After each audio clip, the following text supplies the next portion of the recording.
nhắn ai đi về miền đông phương Nam,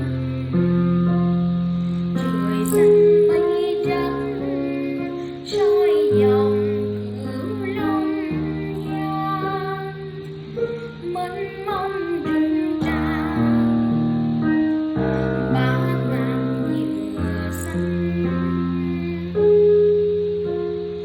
Từng dặm bước đông đưa nhớ người xưa nơi này, cho ta thêm yêu dấu chân ngàn năm đi bờ đông, cho ta thêm yêu bầy chim sáo